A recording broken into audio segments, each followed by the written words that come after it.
Okay, hello everyone. My name is Rita Greeley, and this is my presentation on reading fluency and its relationship to comprehension.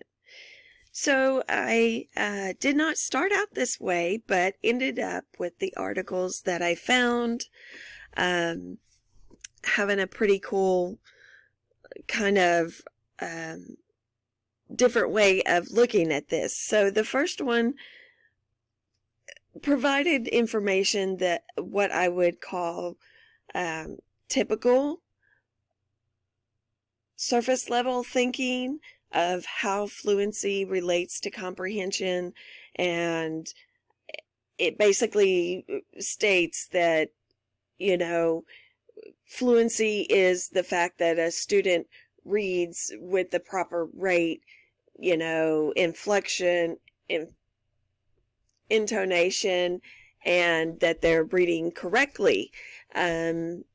So if they do that, if they have good fluency, then of course they're going to comprehend. So that is the take that this article, the first article, took. So struggling readers, it's important for them to have great fluency so that they have great comprehension. And this article gave 5 suggestions for building fluency with your students, and these are great suggestions. When I say it's surface level thinking, I am by no means sliding this information, because it is great information, and I definitely agree with it. So the second article that I found was on, it just took things a little bit deeper, I thought, and they talk about word reading fluency and comprehension. So word reading fluency being the ability to identify written words quickly and accurately.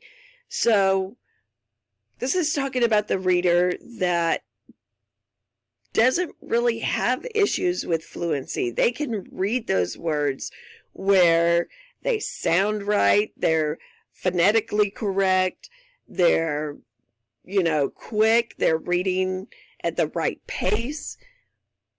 But the problem is, for some students, they're able to do all those things, but they're still not comprehending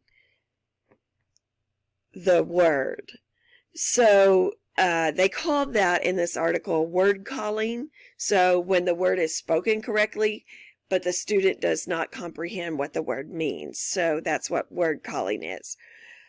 Then they talk about other readers and readers that have problems with fluency, and looking at, well, can these readers still have comprehension even though their fluency skills are lacking?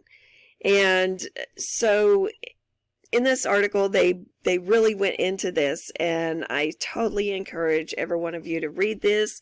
It's very interesting. But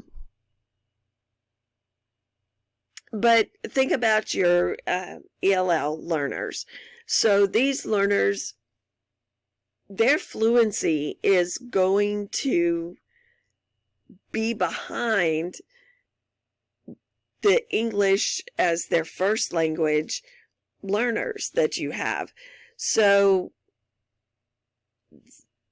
because of the problems that they have from the translation of their first language to English, and the way they say certain letters, the way they, in Spanish they roll the R's, whereas in English we do not. So those sort of translations affect the fluency. So, but that doesn't mean that those students are not understanding what they are reading. So these students are given different strategies to help them, and they're called compensations in this article. Things like slow reading rates, pausing, looking back, reading aloud, sounding things out, using their sight words, things like that, that help them gain better fluency. But that's what they're there for, is to gain better fluency. It does not mean that these students do not comprehend the text.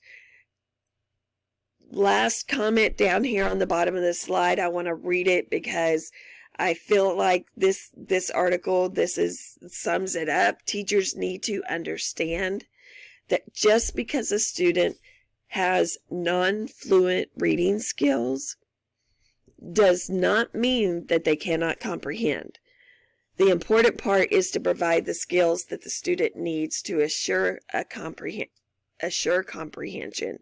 So we want to make sure that the students have everything that they need, whether it be certain compensations to aid them in fluency, but whatever it is, in order to gain comprehension. So the activities, I gave some background. I linked them to an article as well. Reader's Theater, you choose a script. Most of these scripts are adapted so that students of all reading levels can work through them. So, but if not, you need to adapt the scripts and make sure when you're assigning parts that you assign according to their reading levels. So you give them the parts that are fitted for readers of that level. And then they rehearse it and they perform it. Students love this. They love to play the part. They love to get in character. You're going to see a little further down, I have some videos on this, and they're super fun. There's also teaching in role. I don't know if you ever had a teacher that dressed the role, spoke the role, taught the lesson in character. Super fun for the kids, and this leads to great comprehension. Oops. So then, here we go. Okay, so read aloud for fluency and comprehension. So this is another activity that you can do, read aloud, and you pair this with think aloud.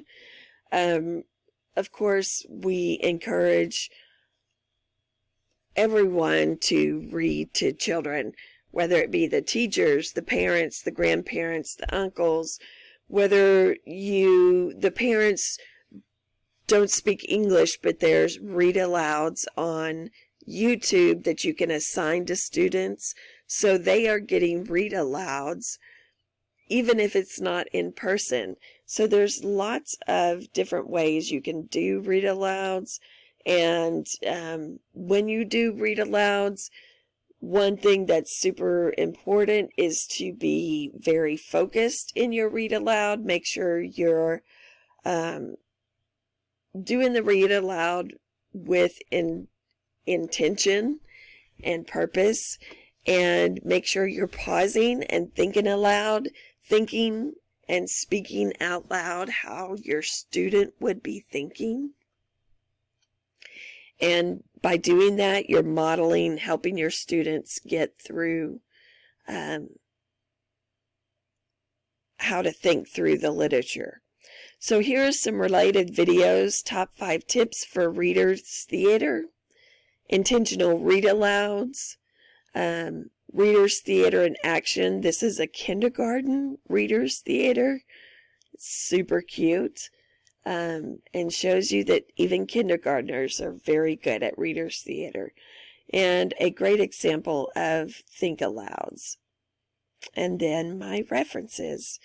So I appreciate your time and have a wonderful day.